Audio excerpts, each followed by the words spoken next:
Boa noite, pessoal, comunidade de São Paulo, do Colégio Brasileiro de Ciências do Esporte. Nós tivemos um probleminha com o link, então a gente está um pouquinho atrasado, a gente marcou essa live para as 19 horas, são 19h15. A gente está deixando um novo link no link antigo e estamos mandando também o link atual, que é esse que a gente está falando agora, para o pessoal que se inscreveu no I23, tá bom? Então, quem tem grupos que já entrou na nossa transmissão, a gente pede a gentileza de enviar para o pessoal que está assistindo esse novo link, tá bom? Então, deixa eu ver aqui o que estamos aparecendo. Sim, temos esse novo link no YouTube. Deixa eu confirmar só aqui, que aí, pessoal que está no ar, a gente está cuidando disso, mas aí vocês podem mandar, ó, novo link. Tem uma equipe nossa aqui, a Mirvane vai mandar lá pelo e-mail do I23, que o pessoal se inscreveu. Oi, Alexandre, pessoal lá da São Judas chegando, que eu já vi aqui. Queria agradecer a participação.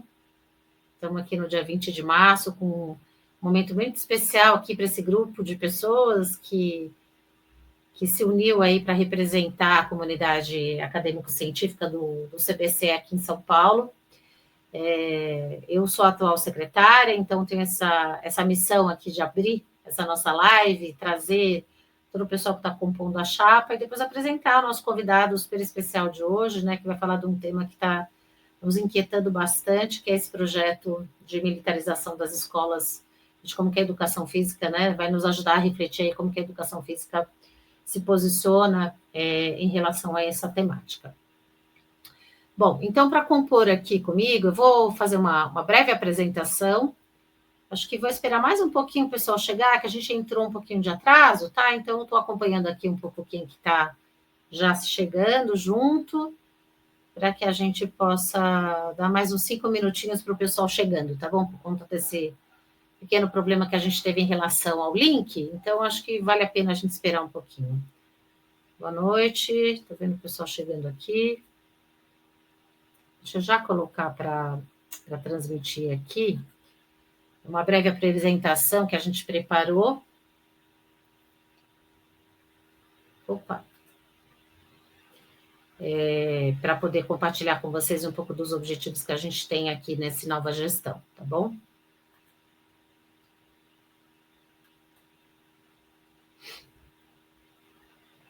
Então, só dando um tempinho para o pessoal chegar.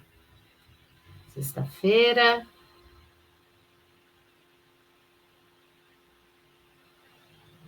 Um pouquinho eu vou compartilhar a tela aqui. Enquanto vocês vão aqui se apresentando, eu queria convidar vocês para se apresentarem, aproveitar quem está chegando, já dizer de onde que vem, que universidade que está representando, se é aluno de pós-graduação, docente.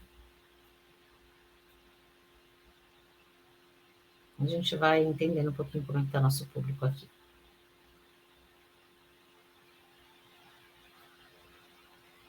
Muito bem. Agora eu já vou começar, né?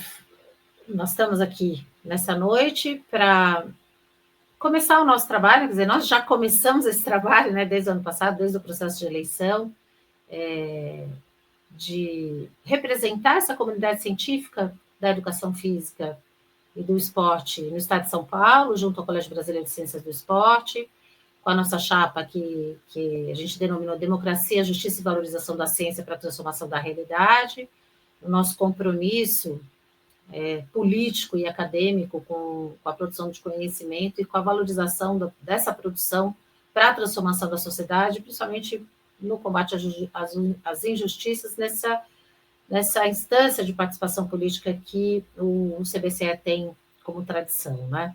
A nossa chapa, ela foi constituída de pessoas que já com experiência no CBCE, que vão se renovando, né? Eu mesma entrei nessa gestão, né, junto com Elaine, o Daniel, a Valdilene, que a gente vai se apresentar aqui, Mirvane, Bruna, e a Elaine Prodóximo, que já tem experiência, né? Alguns deles já estavam na chapa anterior, da gestão anterior, Então, vou falar um pouquinho das nossas ações, dos nossos objetivos e convidando também cada um dos membros dessa chapa, que a gente tem aí 10 minutinhos até a gente começar a conferência que a gente tem hoje com o professor Ricardo, que vai discutir um pouquinho esse projeto tão preocupante, né, tão crítico, que a gente tem visto crescer, que são as escolas militares.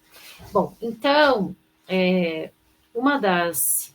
falando um pouco das nossas ações, né, junto ao CBCE, então, logicamente que essa chapa ela vem com esse compromisso pelo próprio título que a gente deu, pelo nome, do jeito que a gente batizou a nossa chapa, né, de defender a ciência, a diversidade, a justiça social, contemplando, né, num ambiente democrático, essa multiplicidade de ideias, nessa produção de conhecimento e rigor nessa produção.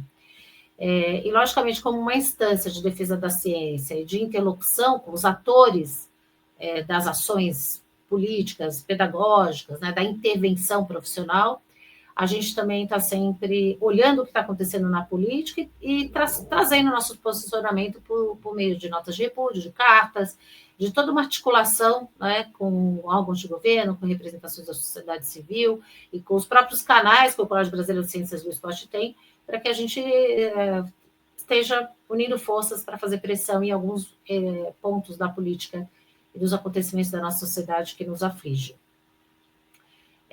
Uma coisa muito importante para essa chapa, né, que acho que os colegas depois aos poucos vão se apresentar e vão falar um pouquinho, que cada vez mais, né, a gente tem visto a necessidade da gente estimular a maior participação, né, nas instâncias democráticas, na representação e nas decisões políticas para fortalecer a operação do CBCE. Então, a gente tem como bastante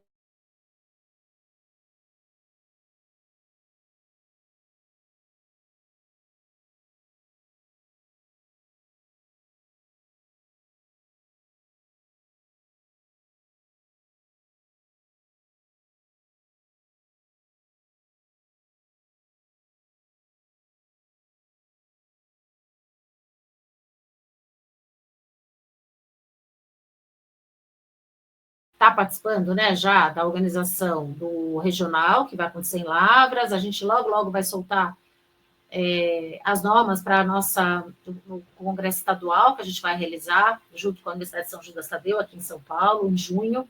Então, logo vocês vão receber o convite, as normas dos trabalhos, os prazos para submissão.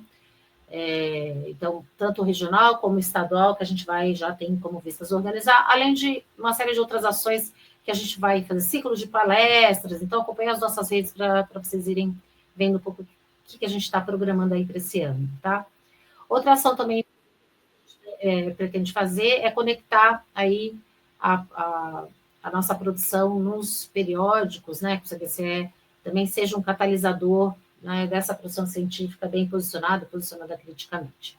Então, para compor aqui o nosso palco, eu vou convidar a Bruna, que é a secretária adjunta, para ela se apresentar, e vou somando aí o pessoal que está aí na chapa para vocês conhecerem e a gente dar depois início aí à fala do Ricardo.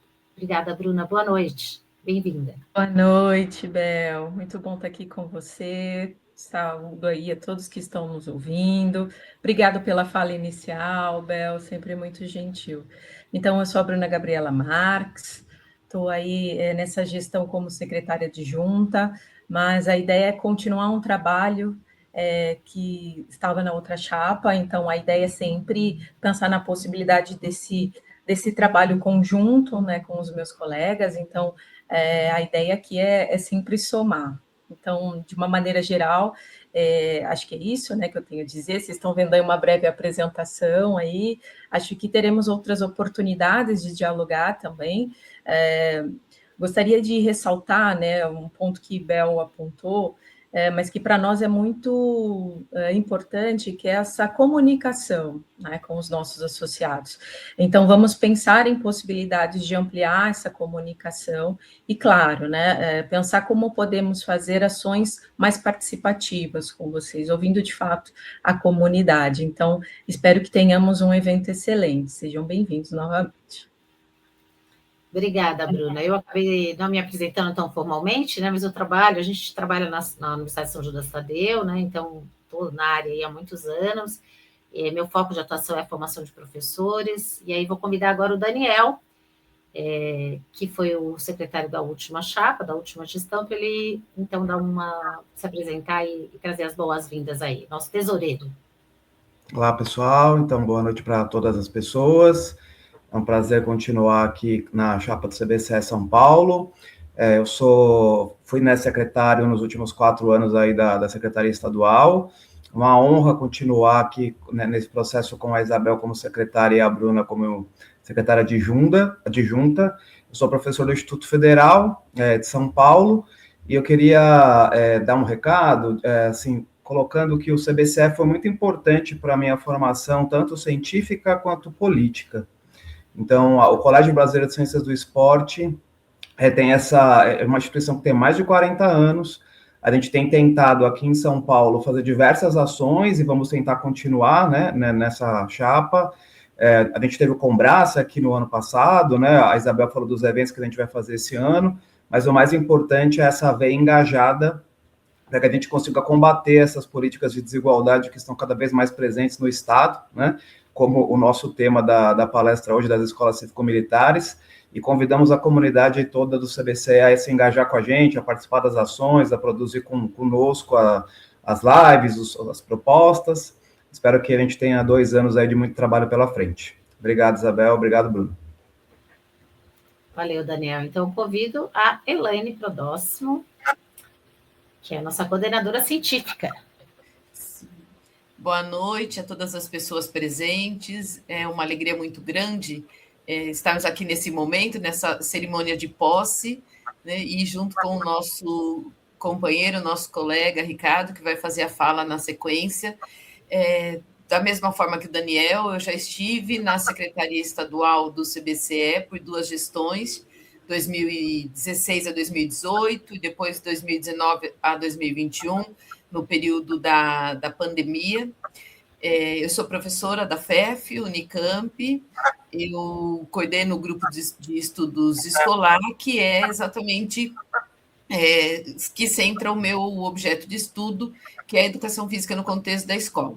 Eu acho que nesse momento, como o Daniel também já levantou, nós estamos passando por um momento de muitos desafios na área da educação, na área política, de uma maneira geral, e o nosso objetivo, como a Isabel também já colocou nas nossas ações, é ampliar a divulgação do nosso material científico, do material que vem sendo produzido, na busca da gente superar esses desafios ou contribuir de alguma forma para a superação desses desafios, pensando numa sociedade que possa ser mais justa, numa educação de qualidade, socialmente referenciada. Então, fica aqui o nosso compromisso como chapa de lutar pela educação e pela educação física no nosso estado. É isso, Isabel. Obrigada. Obrigada, Elaine. Então, vou convidar agora a Val. Deixa eu trazer aquela aqui para o palco. Bem-vinda, Val. Obrigada, uma boa noite a todas as pessoas presentes. Eu sou a Valdilene Nogueira, com muito orgulho, com muita alegria, acompanho essa chapa. Eu estive presente na chapa com o Daniel, quando o Daniel foi o secretário.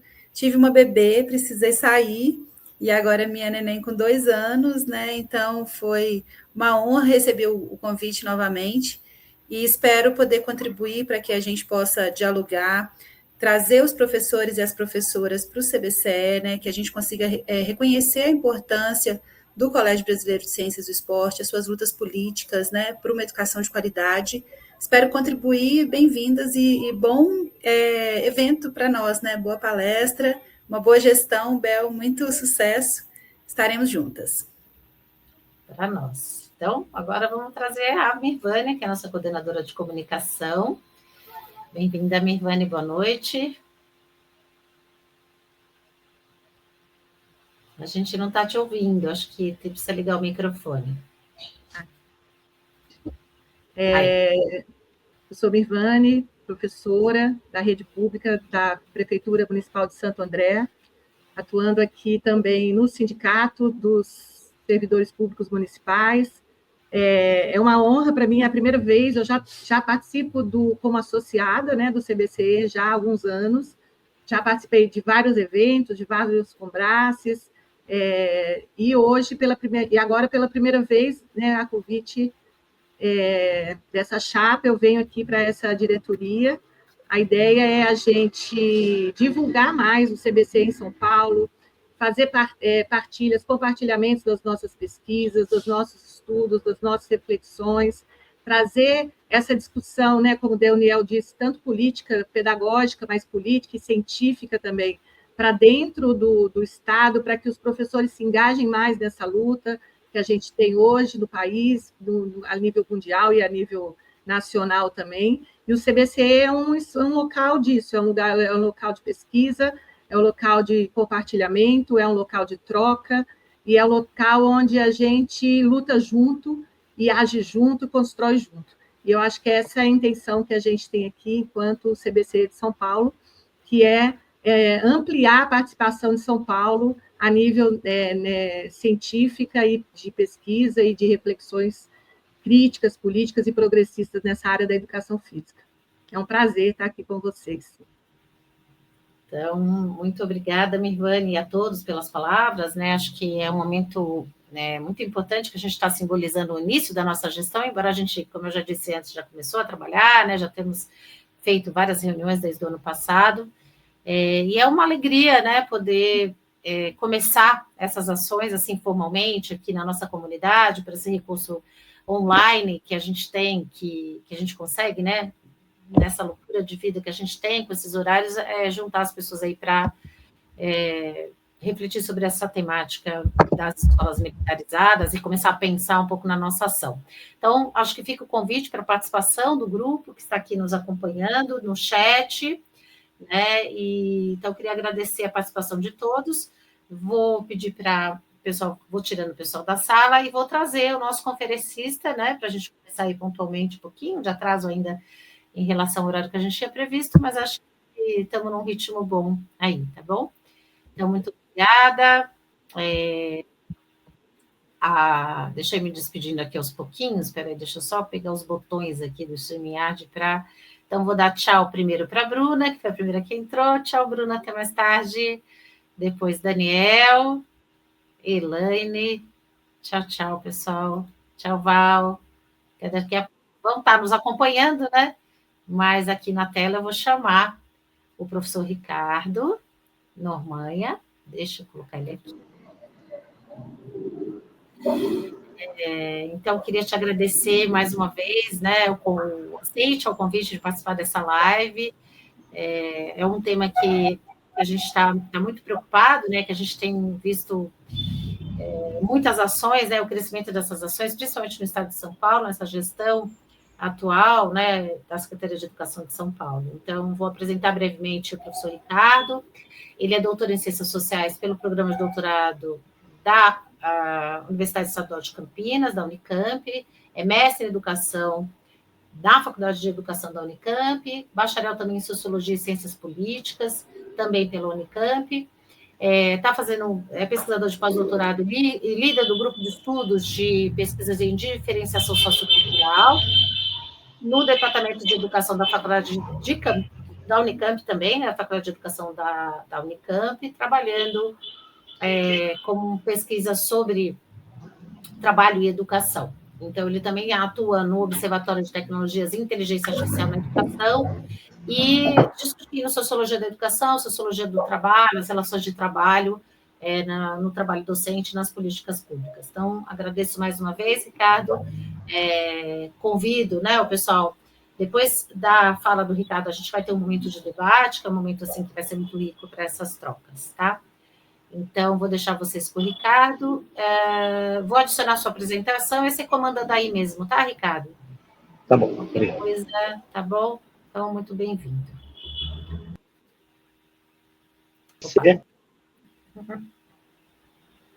Desculpa, Ricardo. Imagina. Em primeiro lugar, eu queria agradecer o convite do Colégio Brasileiro de Ciências do Esporte, parabenizar a nova gestão, desejar muita sorte e muita luta, né, nesse próximo período, porque vamos enfrentar aqui um período bastante turbulento, né, como se já não fosse turbulento, né, os períodos que a gente passou, mas acho que quando a gente pensa na escola, na educação pública, a gente tem muitos desafios aí pela frente. Então, eu fiquei muito contente com o convite, é um sentimento meio dúbio, né, porque eu gosto muito de falar sobre esse tema, mas eu não gostaria de ter que falar sobre esse tema, né, acho que é algo que a gente deveria ter superado, né, esse processo de militarização da sociedade de uma forma geral. Eu acho que a gente poderia ter passado essa página da nossa história a limpo, para a gente não precisar ter que, em 2026, ter que estar debatendo isso, né? Bom, eu vou começar aqui, né, a palestra, falando um pouquinho, né, sobre algumas reflexões que eu tenho feito sobre esse processo de militarização da educação, que está em articulação, né, com um projeto muito mais amplo da extrema-direita no campo da educação, né? Então, a gente vai ver aqui que esse projeto de escolas cívico-militares, ele está articulado com outros projetos, alguns mais escancarados, outros mais sutis, né, de destruição da educação pública, né, e de transformação da educação pública num projeto de disputa cultural, de disputa ideológica da nossa sociedade, né? Por isso que eu coloco na conta da extrema-direita esse processo, né, de destruição e de ataques à educação pública, de uma forma geral, né?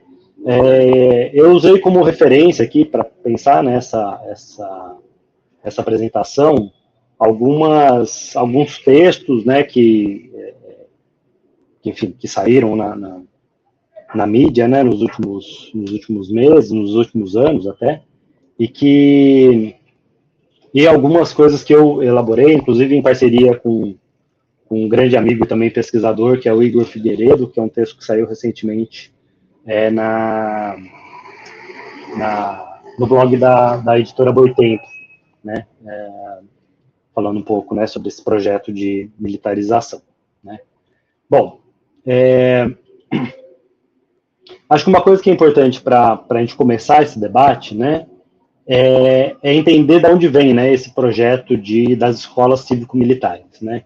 É claro que já existiam iniciativas em algumas redes estaduais e até municipais, mas principalmente em redes estaduais, né, em alguns estados isolados que já vêm com um projeto de criação, né, dessas escolas cívico-militares. Inclusive, Goiás é um estado que começou, né, com um projeto em 2013 ainda, né, então ainda não dá para colocar tudo na conta do governo Bolsonaro, mas o governo Bolsonaro teve um papel importante na ampliação desse projeto, né, de militarização das escolas, com a criação do programa de escolas cívico-militares, que era o PECIM, né, que foi um projeto do governo Bolsonaro, um projeto federal, né. Como muitos dos projetos do governo federal no período do governo Bolsonaro, com a entrada do terceiro mandato do governo Lula, muitos desses projetos foram sendo revogados, né, foram sendo encerrados, e o PECIM é um desses projetos, né. Alguns outros projetos que a gente vai falar daqui a pouco também, né, como Escola Sem Partido, por exemplo, ele foi enterrado dentro do próprio governo Bolsonaro, né, ele não conseguiu o apoio necessário para se estruturar como um programa nacional, né, e ele é enterrado, e o programa de escolas cívico-militares, ele foi encerrado já depois do governo Bolsonaro, no começo do governo Lula, que encerrou esse programa. O que acontece, né, tanto com o programa de escolas cívico-militares, quanto com outros projetos, né, da extrema-direita, que não vingaram em nível federal, é uma resiliência em nível estadual, né, e eventualmente até em nível municipal, dependendo da envergadura, né, de algumas redes municipais. Mas o que a gente vê é que esses programas da extrema-direita, esses projetos da extrema-direita para a educação pública,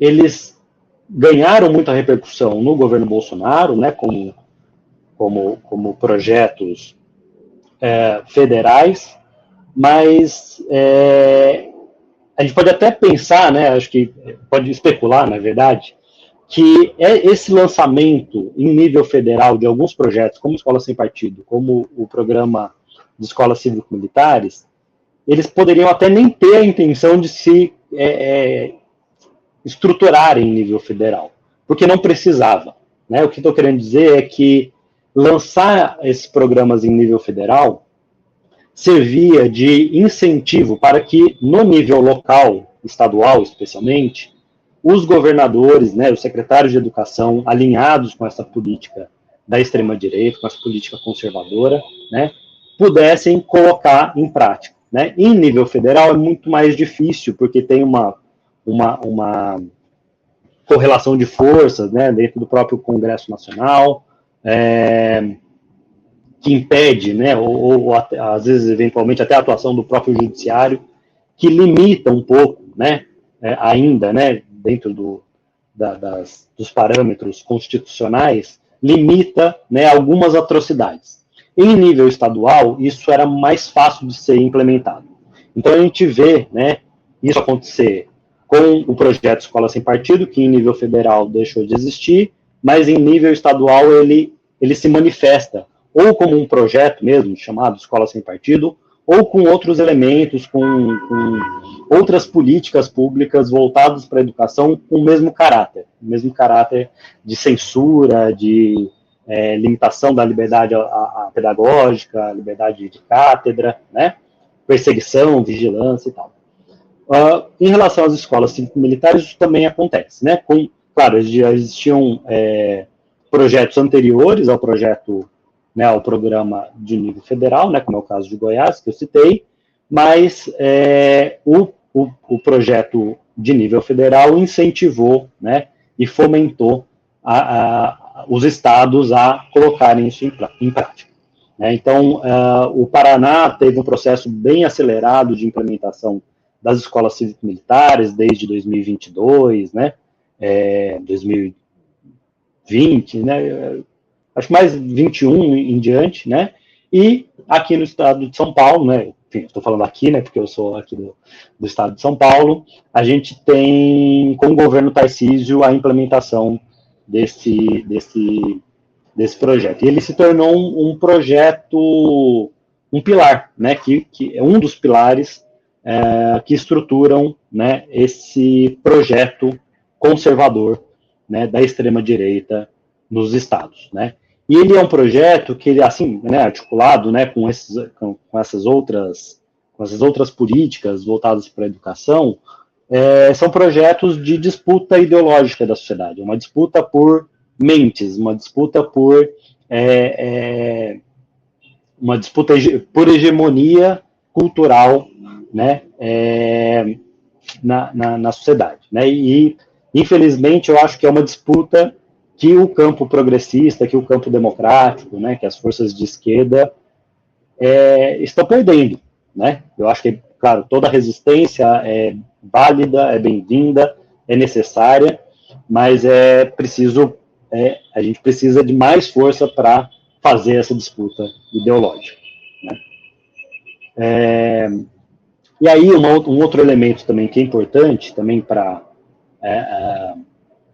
iniciar essa discussão, né, é que esse projeto da extrema-direita das escolas cívico-militares, ela se apoia num argumento falso, né? Então, ela se apoia numa falácia, né, de que a militarização das escolas, né, que as escolas cívico-militares, elas representariam um processo de democratização da excelência das escolas militares tradicionais, né? Então, eu acompanhei, né, isso um pouco no estado do Paraná, mas principalmente aqui no estado de São Paulo, essa essa propaganda, né, do governo estadual, do governo Tarcísio, né, justificando o projeto das escolas cívico-militares, né, não só do governo Tarcísio, mas da base de apoio na Assembleia Legislativa, né, dos políticos da extrema-direita, dizendo, olha, as escolas militares são melhores, e mostrando índices do IDEB,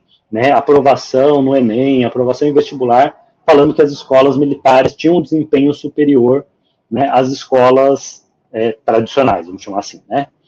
Só que esse argumento ele é baseado numa falácia, porque usou-se muito, né, nesse argumento da extrema-direita, né, na defesa das escolas cívico-militares, os índices de aprovação dos colégios militares tradicionais, né, que não é uma escola pública, não é uma escola regular do Estado, né, da rede estadual, que foi militarizada. São escolas criadas dentro das próprias instituições militares. Então, tem colégio da Marinha, tem colégio da Aeronáutica, tem colégio do Corpo de Bombeiros, tem colégio da Polícia Militar, né? Isso tem em vários estados.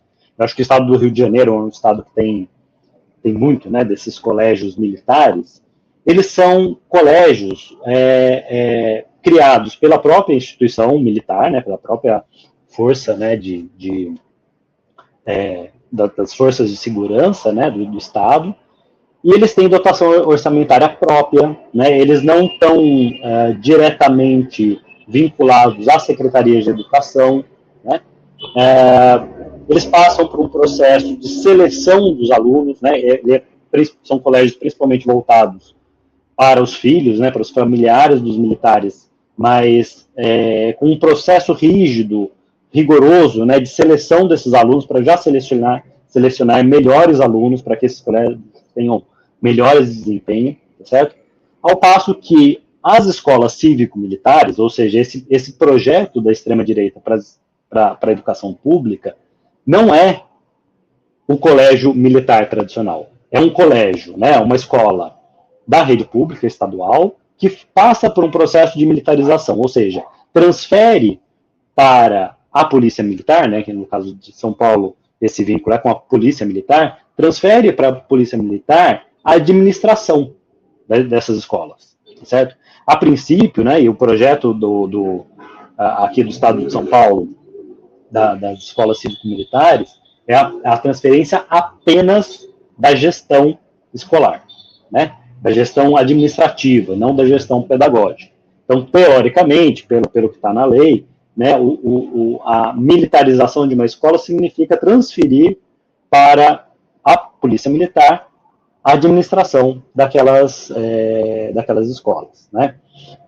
Num primeiro momento, né, até no momento em que esse programa foi lançado aqui no Estado de São Paulo, o foco, né, desse projeto é escolas de alta vulnerabilidade social, escolas que passam por processos de violência escolar, né, muito acentuada, altos índices de reprovação, escolas periféricas, né, o que já denota ali, né, uma proposta de criminalização, né, de tratar um problema de vulnerabilidade social como um caso de polícia, né, como se a administração militar pudesse resolver esses problemas, né, sociais. E nesse projeto das escolas cívico-militares, né,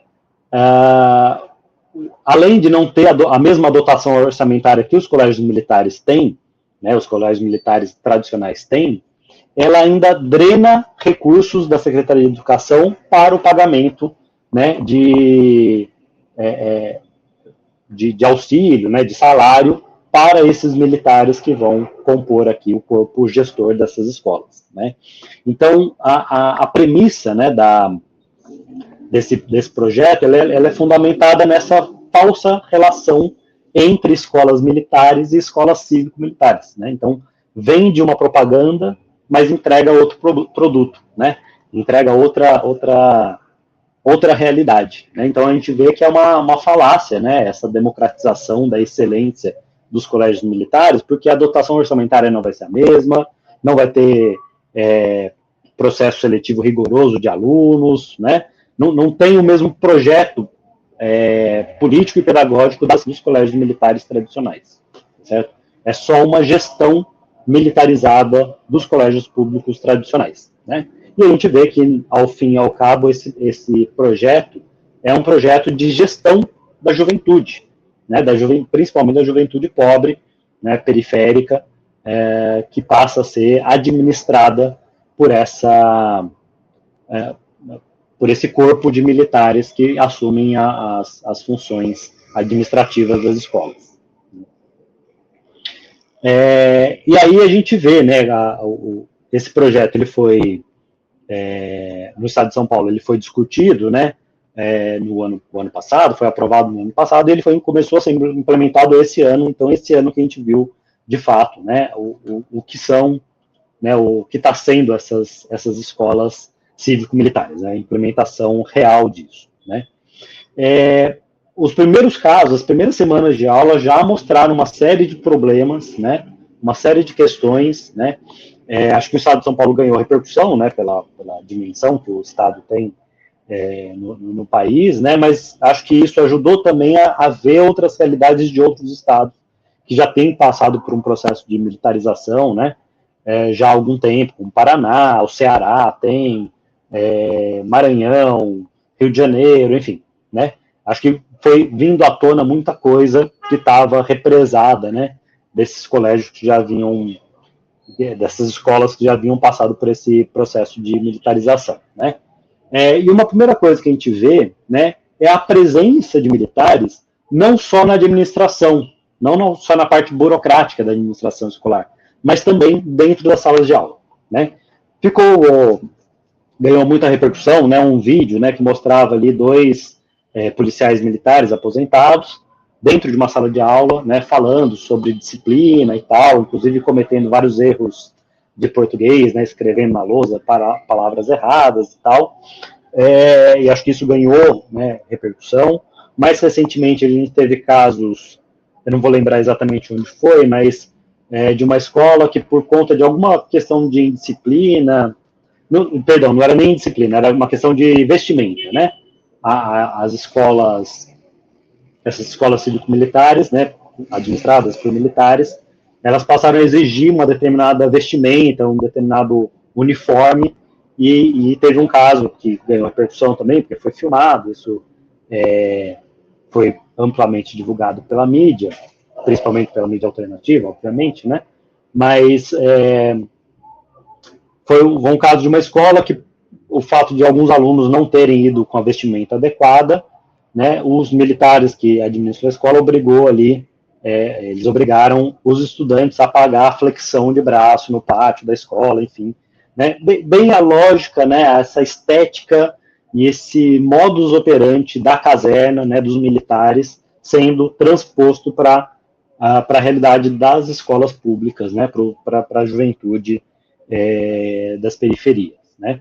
Então a gente vê essa discrepância, né, de quem que está de fato educando. E aqui eu acho que cabe um parênteses, inclusive para discutir a questão da privatização das escolas, né, mas um parênteses que é importante, que é uma premissa, né, essa premissa ela está fortemente ancorada em todo o ideário neoliberal, em todo o ideário da nova gestão pública, né, a NGP, como ficou muito conhecida nos anos 90 aqui no Brasil, todo esse choque de gestão neoliberal que a gente vem vivendo no Brasil desde os anos 90, no campo da educação ele se manifesta de uma maneira muito peculiar, porque ele parte de uma premissa que é a separação entre administração burocrática, né, entre gestão administrativa da escola e a gestão pedagógica, né. Então, baseado nessa premissa, o projeto, por exemplo, de privatização das escolas, que também está vivenciando isso aqui no estado de São Paulo, no estado do Paraná, em outros estados, que é a transferência da gestão administrativa de escolas para empresas, né, empresas privadas, ela se apoia nessa ideia de que dá para separar duas coisas, dá para, né, uma coisa é a administração burocrática da escola, outra coisa é a gestão pedagógica. Só que quando a gente, né, qualquer pesquisador, qualquer estudioso do campo da educação, minimamente sério, né, sabe que dentro de uma escola, tudo é pedagógico.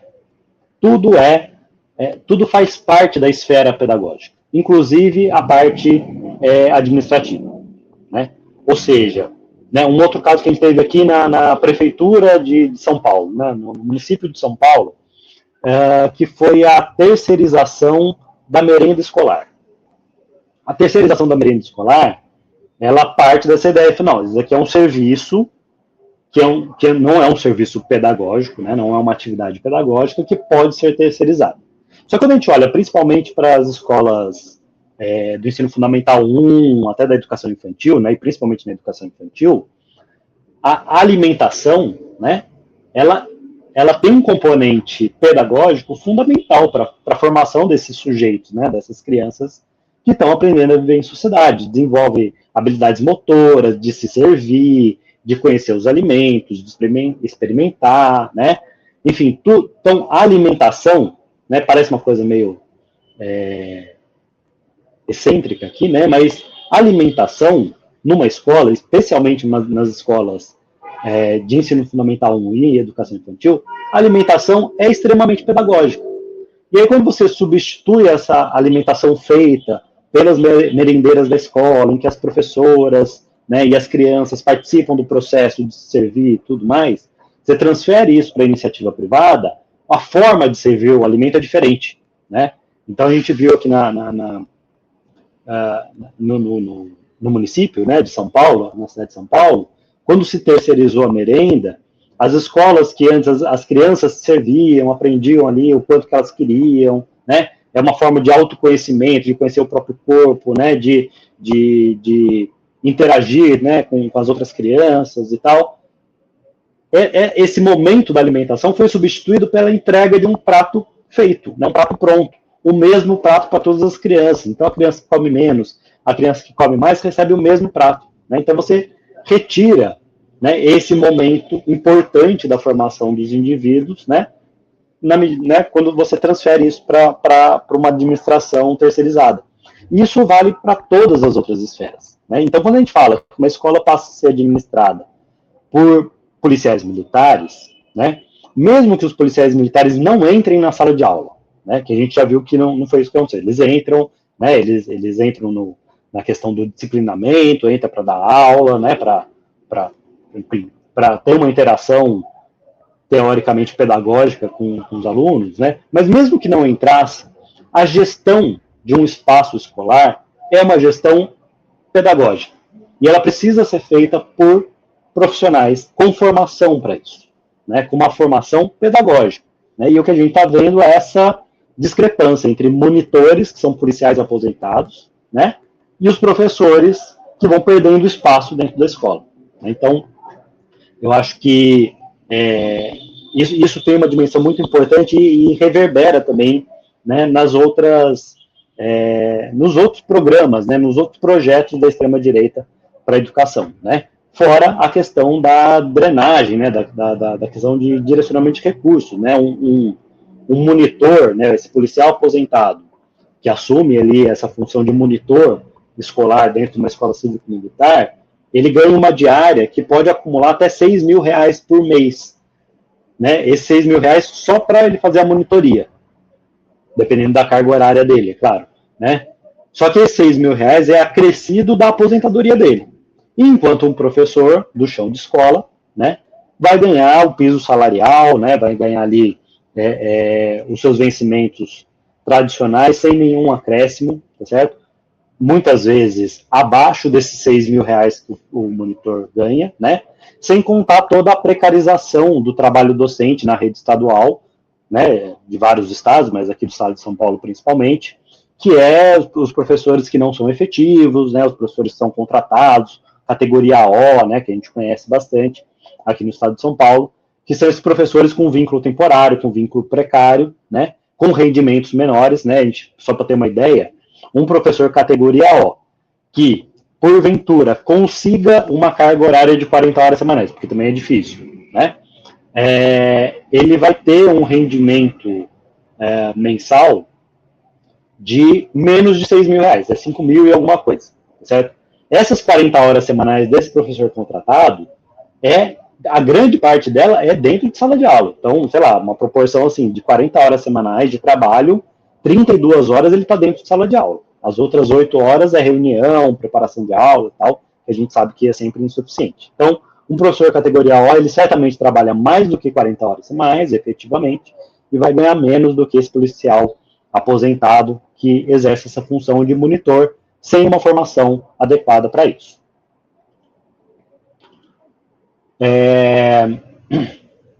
E tudo isso está baseado nesse mito dessa eficiência da disciplina militar, né, de que a disciplina ela resolveria problemas, né, de evasão escolar, problemas de violência escolar, problemas de desempenho, né, pedagógico, né. Só que não há estudos, né, que de fato tragam essas evidências, né. Não há uma evidência científica contundente para mostrar que escolas geridas por militares têm melhores desempenho, né? Salvo quando a gente observa que essa gestão militar está acompanhada de outras políticas. Então, você pode ter uma gestão militar, mas se você teve um aumento de investimentos na escola pública, um aumento de salários dos professores civis, né? Uma melhoria na infraestrutura das escolas, outros programas, né, que fortaleçam, né, a educação pública, que garantam a minimização dos problemas de violência escolar, né? Ou seja, não é a disciplina militar que resolve o problema. Quando a gente tem alguma correlação entre gestão militar e melhoria de desempenho, ela está sempre acompanhada de outros fatores que, de fato, né, juntos ali, articulados, promovem uma melhoria de desempenho. Nunca é só a gestão militar, né? E aí o que a gente vê, né, aqui no estado de São Paulo, eu falei ali, né, agora há pouco que o programa, né, das escolas cívico-militares, inicialmente, ele seria direcionado para escolas de periferias, escolas com alto índice de vulnerabilidade social, com altos índices de violência escolar, mas quando a gente viu, né, a primeira seleção de escolas, né, foram implementadas 100 escolas, né, que adotaram, né, o regime dessa parceria cívico-militar, né, a gente viu que várias dessas escolas já eram escolas que tinham bom desempenho nos índices de avaliação, IDEB, Prova Paulista e tudo mais, né, ou seja, eram escolas que estavam mais bem estruturadas, né, que já tinham um corpo docente um pouco mais estável, com menos rotatividade, com uma infraestrutura mais organizada, né? Ou seja, eram escolas que já estavam com desempenho melhor do que outras, né? Mas elas foram selecionadas para maquiar esses resultados, né? Atribuindo esses melhores resultados à gestão militar, né? Ou seja, é uma vitrine ideológica, né? O objetivo desse projeto, né, é mostrar essa ordem, essa disciplina militar como um componente suficiente para reduzir, né, ou para acabar com desigualdades que a gente sabe que são estruturais, que elas não se resolvem na questão da disciplina, né? São problemas que são, inclusive, exteriores e anteriores à própria escola, né? Quando a gente fala de vulnerabilidade social na educação, a gente está falando de insegurança alimentar, a gente está falando de violência urbana, que acontece fora da escola. Às vezes a escola é o lugar mais seguro, né? A gente está falando de altos índices de desemprego, né? De violência doméstica. São problemas que são exteriores à escola e que se manifestam dentro da escola, claro, né? Eles atravessam a escola, mas que eles não vão ser resolvidos dentro da escola, né? Não só dentro da escola, eles precisam ser resolvidos também fora da escola, ou seja, a necessidade aqui é de pensar a política educacional de forma ampla e articulada com outras políticas sociais, né? Mas o projeto, né, das escolas cívico-militares é vender uma solução simples para um problema complexo, né? A gente vê isso em várias outras políticas, né, da extrema-direita, né, de uma forma geral, mas não só da extrema-direita, né, a direita liberal, né, essa direita mais aceitável, mais moderada, né, também compra esse discurso, também se apoia nesse discurso de que a gente consegue resolver problemas complexos com soluções simples, né?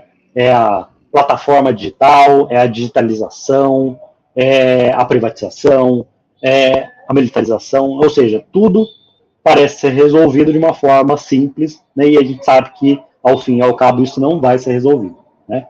E aí o que a gente vê, né, aqui no programa das escolas cívico-militares, né, como eu já comentei, essa questão do pagamento, né, dos monitores e tal, é uma drenagem de recursos, né? Recursos que eram da Secretaria de Educação vão sendo transferidos para o aparato repressivo do Estado, né? Para pagamento de salário de monitores policiais militares aposentados. Recursos que poderiam ter sido investidos, né, em infraestrutura, né, em melhoria de salário, né, dos docentes efetivos, civis, né, em construção de bibliotecas, né, em outros programas, né, em outras políticas públicas educacionais que, de fato, né, possam minimizar esses problemas sociais, né, de uma forma mais articulada, né. Ou seja, a gente está transferindo recurso, né, da Secretaria de Educação para a Secretaria de Segurança Pública, basicamente. É claro que aqui no caso do Estado de São Paulo, parte desse salário, né, pago aos monitores, ele vem da Secretaria de Segurança Pública também, mas a gente tem, de fato, uma drenagem, né, um desvio de recursos da Secretaria de Educação para as forças de segurança, né, que vão comandar essas escolas. E aí a gente se depara, né, com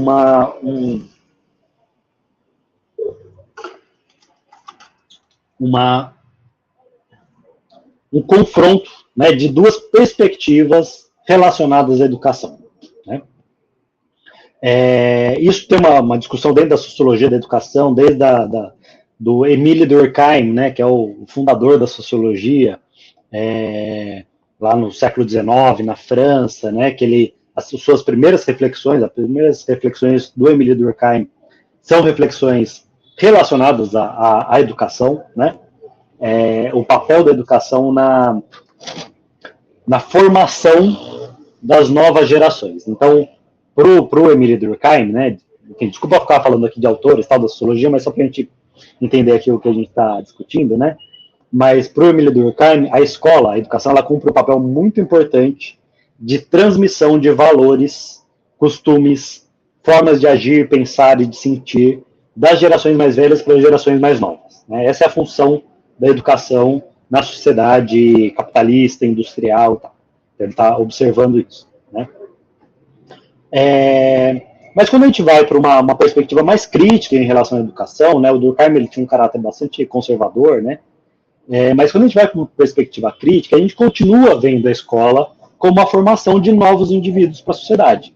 Mas a gente consegue imprimir nessa formação desses novos indivíduos não só os valores, os costumes, né, tradicionais dessa sociedade, mas também o pensamento crítico, a participação, né? Se a gente considerar que a democracia é um valor caro, importante para a nossa sociedade, na formação dos indivíduos, a gente precisa transmitir esse valor, né? A gente precisa construir saberes científicos, filosóficos, conhecimento, a partir desse intercâmbio cultural que a educação promove. Isso é formação, né? Isso é um projeto de formação de indivíduos, né, das novas gerações. Ou seja, ainda que com muita limitação, é claro que a gente entraria aqui em vários outros debates, mas com muita limitação, a gente consegue pensar a educação, mesmo numa sociedade capitalista, dividida em classes, né, com todos os problemas, a gente consegue pensar, pelo menos vislumbrar uma possibilidade de uma formação de um sujeito autônomo, um sujeito capaz de refletir sobre a sua própria vida, sobre sua própria condição, sobre a sociedade, sobre as suas relações, né, e atuar em sociedade. Ainda que seja uma formação direcionada para o trabalho e tal, mas a gente consegue pensar nessa possibilidade de uma formação baseada na autonomia dos indivíduos. O projeto das escolas cívico-militares, em todo o país, em todos os estados, não é um projeto de formação de indivíduos, é de conformação. Né? É um projeto de submissão, uma adaptação dos indivíduos a uma disciplina, a uma hierarquia, a uma estrutura social que ele não pode mudar. Né? Ou seja, é uma conformação da resignação dos indivíduos. É isso que a gente vê como projeto pedagógico das escolas cívico-militares.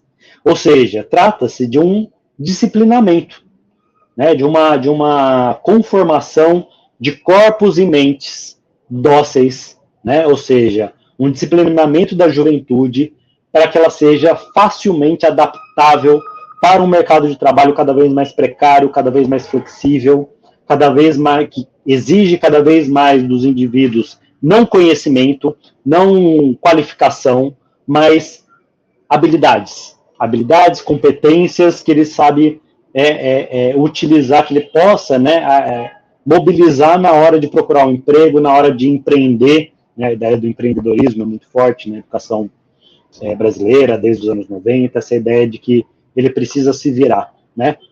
Ou seja, esse projeto das escolas cívico-militares traz essa estética, essa disciplina militar para uma aceitação sem crítica da hierarquia, das desigualdades, das precariedades do mercado de trabalho, da flexibilidade do mercado de trabalho. Ou seja, eu tenho que aceitar. Sim, senhor. Tenho que bater continência. Tenho que me adaptar. Eu tenho que adaptar o meu comportamento. Eu tenho que adaptar a minha forma de me vestir, né? De arrumar o cabelo, né, para ir para a escola. Ou seja, isso tem um impacto profundo na identidade juvenil. Né? E acho que esse é um elemento importante, né? A gente pensar o projeto pedagógico das escolas cívico-militares como uma oposição a um projeto de formação de sujeitos autônomos, críticos, né, capazes de pensar, capazes de refletir sobre a sua própria vida. Né? Esse projeto das escolas cívico-militares é a formação de sujeitos passivos, que aceitem, que são flexíveis, né, que não contestam a autoridade, que não contestam as hierarquias, que não contestam as desigualdades. Né? Esse controle de corpos e mentes, né, ele se manifesta no controle da forma que o cabelo deve ser cortado, na vestimenta, né, na forma como os indivíduos se relacionam. Então, isso tem uma dimensão na formação das subjetividades da juventude. Né? É um projeto de conformação de subjetividades, né? de moldar a subjetividade juvenil, que é uma subjetividade, né, historicamente crítica, contestadora, né? A gente sempre atribui, né, a juventude como essa fase da vida de contestação, de crítica, de confrontação, né? Isso é muito importante. É claro que muitas vezes a gente, principalmente em sala de aula, né, a gente passa muito perrengue, né, com essa faixa etária, né, dos adolescentes, tal, dos confrontos dentro da sala de aula, mas do ponto de vista da formação dos indivíduos, da formação da subjetividade desses indivíduos, isso é fundamental, isso é importantíssimo, o jovem ser contestador, né? Um outro parênteses rápido aqui também, a gente está vendo, né, hoje, essa contestação ser direcionada para um lado muito perigoso, né? A gente está vendo, né, o impacto que esse movimento red pill, masculinista, essa machosfera, né? A gente está vendo como isso está sendo direcionado para a juventude, né? Porque está canalizando esse potencial crítico e contestador para a misoginia, né? Para a validação, né, dos valores patriarcais, né, do machismo e tudo mais, né? E isso vai se aprofundar, inclusive essa dimensão da misoginia vai se aprofundar com esse processo de militarização das escolas, porque é a formação desse indivíduo, desse jovem, que vai aceitar essa hierarquia de gênero na sociedade. Não vai contestar isso, vai corroborar, vai vai alimentar isso. A disciplina militar ela é extremamente masculina, ela é masculinizada. É claro que, né, de alguns anos para cá a gente tem entrada de mulheres nas Forças Armadas, né, no Exército, na Marinha, Aeronáutica, na Polícia Militar, mas o ethos, né, das Forças Militares é um ethos masculino, é um ethos da machosfera, né? Eu acho que vai calhar muito bem essa comparação que eu vou fazer agora, né? Que é o caso agora, né, que também está ganhando muita repercussão, do policial militar, que né, ao que tudo indica, matou a própria mulher, que também era policial militar, né, e forjou para que parecesse um suicídio, né? E aí, na investigação, né, que foram vendo as mensagens que o casal trocava antes dele assassinar a mulher, ele reproduzindo esse discurso red pill, assim, como se fosse uma cartilha, né? O papel do macho alfa, o meu papel como macho alfa é isso, o papel da mulher beta é ser submissa, ou seja, toda essa lógica red pill, né? Ela está impregnada nas forças militares, ou seja, policiais militares, né, estão reproduzindo esse discurso. E isso vai amplificar esse movimento dentro das escolas a partir do processo de militarização, né? Então, esse controle do cabelo, da vestimenta, da subjetividade, da forma como os indivíduos se relacionam, dos afetos, né? Embora a justiça já tenha tentado colocar uma certa limitação a essa interferência da gestão militar nessa questão dos uniformes, dos comportamentos, dos cabelos, né? A justiça falou, olha, as escolas cívico-militares não podem restringir o uniforme, né? Não pode exigir determinadas vestimentas e tal, né? Mas a gente sabe que isso vai continuar acontecendo, né? Então, tudo isso em nome dessa disciplina, né? Tudo isso em nome desse controle de corpos e mentes e de subjetividades dessa juventude, né? E aí o foco é sempre a indisciplina, né? A gente combate a indisciplina com uma disciplina rigorosa. Então, esse estudante, né, os estudantes que são geralmente enquadrados como estudantes indisciplinados, e aqui eu fiz questão de colocar indisciplinado entre aspas, porque a noção de indisciplinado, de disciplina e indisciplina, ela é sempre muito relativa e é muito perigoso a gente cair nesse discurso, né, absolutizando o que é a indisciplina escolar, porque às vezes o indivíduo ele é contestador, né, ele contesta e aí isso vai fazer com que ele seja enquadrado como indisciplinado, né. E aí essa questão da disciplina ou indisciplina é uma questão pedagógica, uma questão de interação social, de interação, de formação desses indivíduos, né? É uma coisa que se resolve, né? Se é que ela precisa ser resolvida, ela se resolve na dialogia, né? Do cotidiano da sala de aula. Só que dentro desse projeto das escolas cívico-militares, a indisciplina ela é tratada como pela ótica da segurança pública, né? Então, da mesma forma que a segurança pública trata a questão por exemplo, da guerra às drogas, né? Como a gente precisa combater, né, a gente precisa vencer essa guerra às drogas, né? Isso transferido para dentro da sala de aula é combater essa indisciplina, como esse é o inimigo, tá certo? Ou seja, o sujeito, né, o estudante que é rotulado como indisciplinado, ele vai ser o inimigo interno, né? E essa lógica do inimigo interno ela é muito importante para a gente entender todo o movimento da extrema-direita mundial, né? Então, que ela se manifesta nas escolas militares, ela se manifesta em nível nacional, com a caça aos comunistas, né? Ela se manifesta nos Estados Unidos com a caça aos imigrantes, né? O extermínio, né? E a chacina, né? Dos povos periféricos, né? Na América Latina, dos povos originários, né? É sempre um inimigo a ser combatido. É o comunista, é o imigrante, as pessoas LGBTQIA+, né? Então, é sempre essa lógica do inimigo interno que ela passa a ser incorporada dentro de uma escola, né, dentro do trato pedagógico para supostamente resolver um problema de indisciplina, né?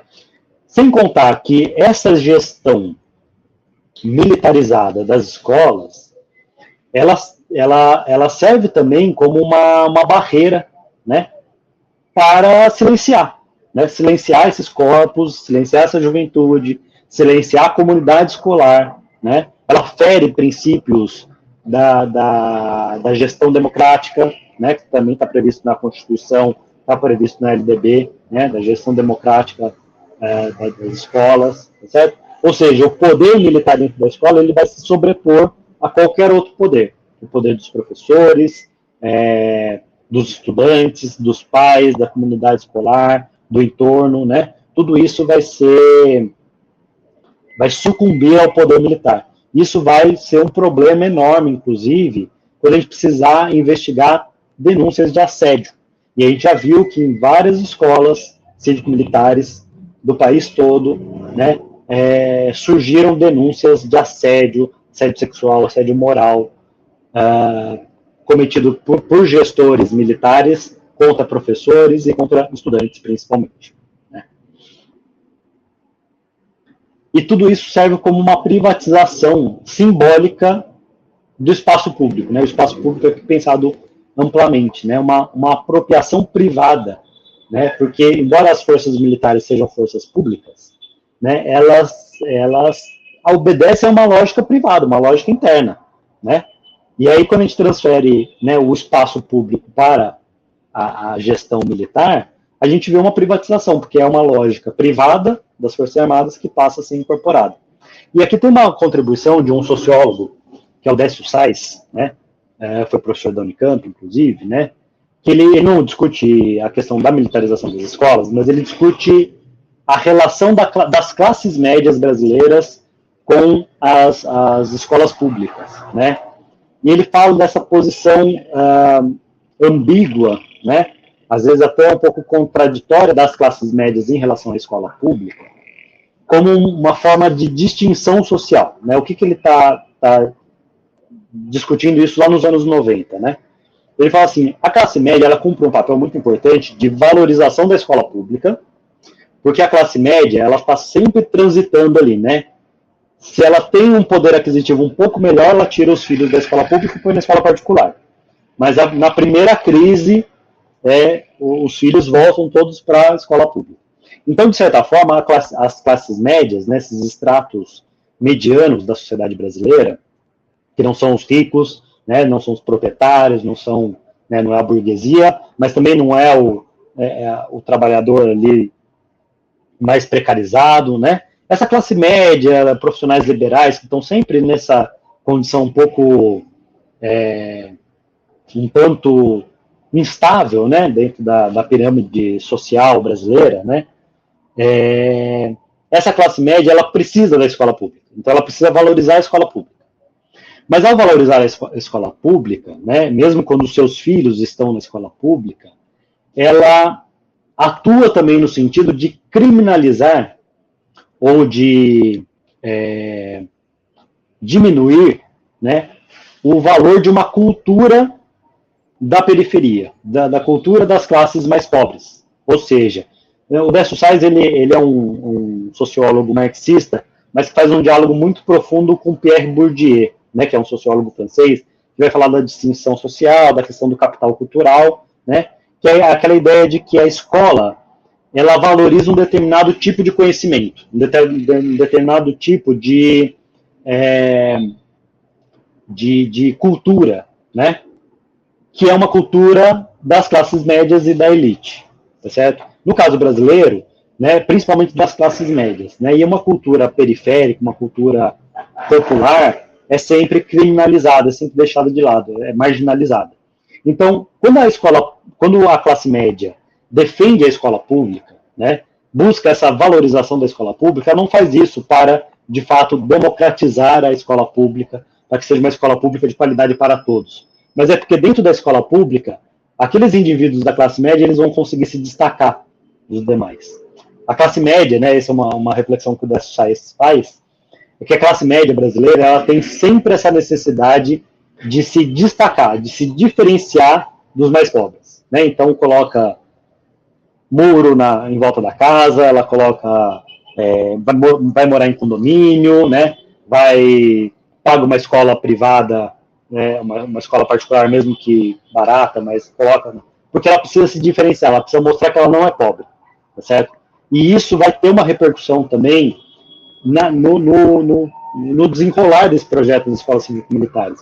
Porque se de fato, né, essas escolas cívico-militares começarem a ter um desempenho melhor do que outras escolas, né, no índice e tal, a classe média vai apoiar isso, primeiro, pela lógica, né, da segurança pública, do inimigo interno, do combate à violência e tal, mas porque, olha, tá vendo? O meu filho aqui, ele se destaca em relação aos outros. Então, ele vai ser mais um mecanismo de distinção social dentro da sociedade brasileira, né? Como se já não tivéssemos mecanismos suficientes, né, de distinção na nossa sociedade. Isso está muito associado também a essa ideia de criminalização da pobreza, né, de discriminação da pobreza, né? Essa lógica, né, de tratar questões sociais complexas das periferias, vulnerabilidade social, violência, evasão, como se fossem casos de polícia, como se fossem problemas solucionáveis só do ponto de vista da gestão administrativa, né, da solução desses problemas de disciplina e tal, né. Tem um outro elemento que eu acho que é importante trazer aqui também, né, que acho que cai dentro dessa mesma falácia, né, de resolver problemas complexos com soluções simples, que é a escola de tempo integral, por exemplo. A gente vê um problema, né, nas escolas de tempo integral, principalmente no ensino médio, de evasão escolar, porque os alunos precisam trabalhar, né, eles precisam trabalhar, então a escola de tempo integral não contempla essa necessidade. Ou seja, você tenta solucionar um problema, só que você cria outro, né. As escolas cívico-militares vão reproduzir essa lógica também, de tentar resolver um problema e criar outros problemas, né. Vai resolver talvez resolva um tipo de violência escolar, vai criar outro tipo de violência escolar, que é a violência institucional, que é a violência policial dentro da escola, né? Então a escola ela vai perdendo esse espaço, né, e vai perdendo essa dimensão de ser um direito democrático, que tem um potencial emancipador, né, para se transformar num instrumento de tutela, de controle repressivo, né, que vai reafirmar essas clivagens de classe e de raça.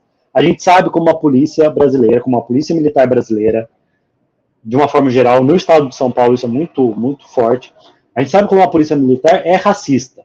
Ela é racista. Ela é racista e ela é classista, né? Dificilmente uma pessoa branca de classe média alta, vai ter o seu guarda-chuva confundido com um fuzil, né? Agora, com uma pessoa negra, isso certamente vai acontecer, como acontece muitas vezes. Quando a gente pensa isso dentro do espaço da escola, dentro do espaço da sala de aula, a gente vê como que isso é perigoso, qual o potencial de violência, né, que essa situação pode trazer para dentro das escolas, né. Então, a gente está falando aqui, né, de forças conservadoras, né, da extrema-direita. Ainda é um debate, né, acho que essa expressão ultraliberal ela não está muito consensuada, né, dentro das ciências sociais, de uma forma geral, dentro da ciência política, mas eu gosto de usar essa expressão ultraliberal para dizer, olha, o projeto neoliberal dos anos 90, anos 2000, comecinho dos anos 2000, era um processo era um projeto de privatização, de transferência para iniciativa privada, né, de incorporação da lógica do mercado para dentro da esfera pública, né, a nova gestão pública representa isso e tal, mas o neoliberalismo dos anos 90, ele ainda tinha alguma preocupação democrática e institucional, né, vou chamar assim. Ou seja, ainda tinha uma questão ali de parecer, pelo menos, que todo esse processo de desmonte dos serviços públicos era algo democrático, né? Passava ali por uma dimensão democrática, institucional e tal. Quando a gente vê, principalmente a partir de 2016, né, para frente aqui no Brasil, acho que um pouco antes, né, mas acho que 2016, com o golpe contra Dilma Rousseff, a gente vê isso escancarado, depois a ascensão do Bolsonaro e do bolsonarismo, né, que é maior do que o Bolsonaro, essa ascensão da extrema-direita, a gente vê que esse mesmo projeto neoliberal de privatização, de incorporação da lógica de mercado dentro dos serviços públicos, primeiro, ela se aprofunda, né? Ela vai para uma dimensão cada vez mais privatista, cada vez mais mercadológica, só que ela vem associado com um projeto autoritário, né? É isso que eu estou chamando de ultraliberal. É a associação do neoliberalismo com o autoritarismo, tá certo? Ou seja, o projeto liberal para o Brasil hoje, né, capitaneado pela extrema-direita, não é um projeto que não tem a mínima preocupação democrática, institucional, né? É um projeto autoritário. É isso que eu estou chamando de ultraliberal. Então, a gente vê, no campo da educação especialmente, esse projeto se manifestar em várias frentes, né? Eu falei da escola sem partido, o combate à tal da ideologia de gênero, que eu nunca consegui entender o que é ideologia de gênero, né? Mas essa ideia de que não pode ter educação sexual, não pode falar de gênero, né? Nas escolas.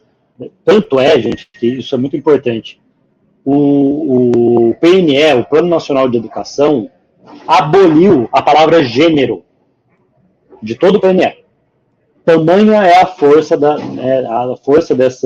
desses agentes da extrema-direita, né, na elaboração das políticas públicas. Então, o PNE, que é um processo que passa por um debate amplo, minimamente democrático, ele precisou excluir a palavra gênero para não ser barrado pela extrema-direita, né?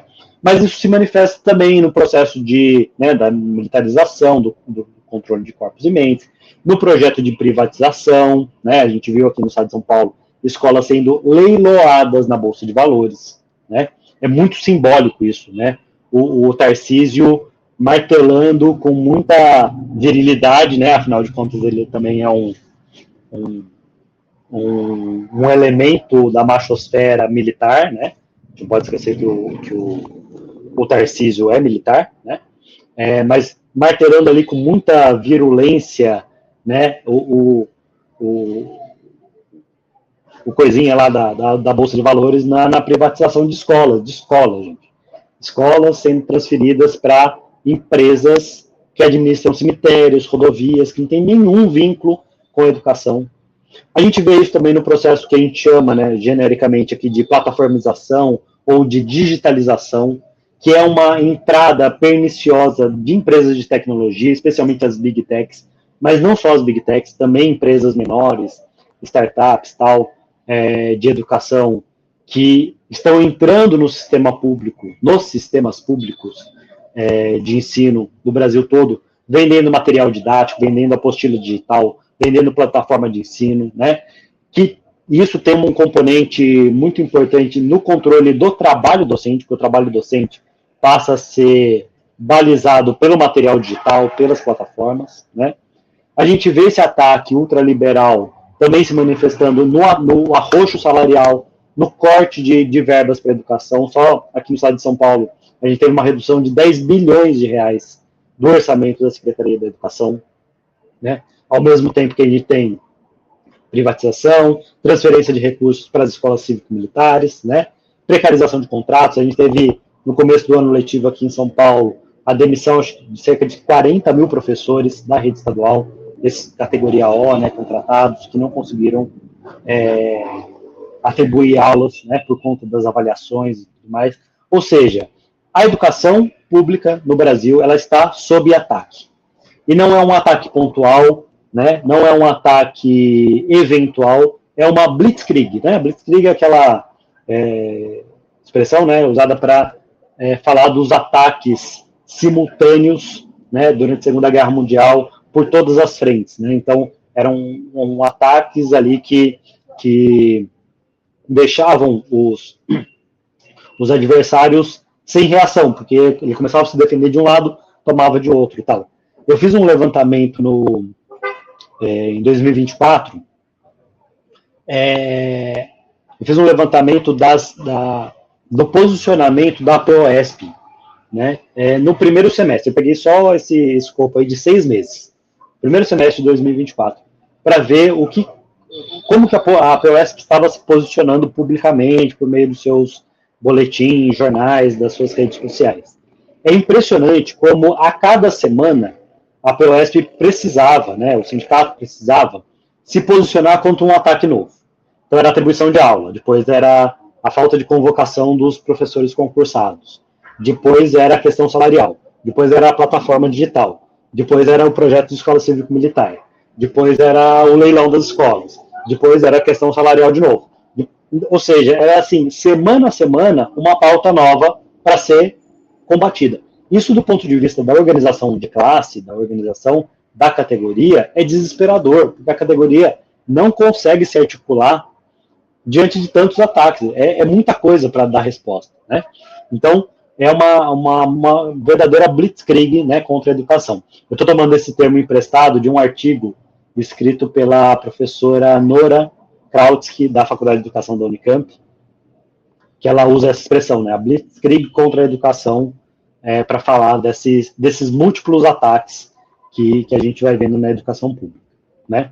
E aí tem um outro elemento também que eu gostaria de trazer, já encaminhando aqui para o final, que eu acho que eu já falei bastante, né, que esse processo de militarização da sociedade de uma forma geral, mas especialmente da educação, ela é um resquício muito importante da ditadura militar, né, ou da ditadura civil-militar, empresarial militar. Vou falar aqui de ditadura militar para simplificar e não precisar entrar nesse debate, né? Mas o projeto de educação do regime militar era um projeto de disciplinamento de corpos e mentes, era um projeto de contenção, era um projeto de conformação, de submissão, né, de eliminação de qualquer pensamento crítico. Isso se manifestava na obrigatoriedade da educação moral e cívica, na retirada de disciplinas como sociologia, filosofia, né, qualquer disciplina que tivesse um componente crítico, na presença massiva, ostensiva de agentes de informação, né, por meio dessas assessorias especiais de segurança e informação, que era um monitoramento sistemático de professores e alunos, né, dentro das escolas. Então, há relatos de professores que falavam que, de repente, surgiu um aluno novo, né, ali no ensino médio, às vezes na faculdade, um aluno novo. Aquele aluno novo não era um aluno novo, era um agente da repressão que estava ali para vigiar alunos e professores, né. E hoje, em 2026, né, 42 anos depois do golpe de 64, né, agora dia 1º de abril a gente lembra, né, dessa data, né, dos 42 anos do golpe de 64, né, a gente vê de novo a presença de militares dentro das escolas, né, a reativação desse monitoramento, desse clima de assédio, de paranoia, né. Tem vários estudos saindo sobre como de 2016 para frente, né, até um pouco antes, mas principalmente de 2016 para frente, que é quando o projeto Escola Sem Partido ganha repercussão, como que a censura e a autocensura é algo comum nas escolas brasileiras. A autocensura, eu acho que ela é até pior do que a censura. Porque a censura, você identifica quem está te censurando. É o diretor que coibiu, é um pai de aluno, é um aluno, né? É um militar, né, de uma gestão militarizada de escola, né?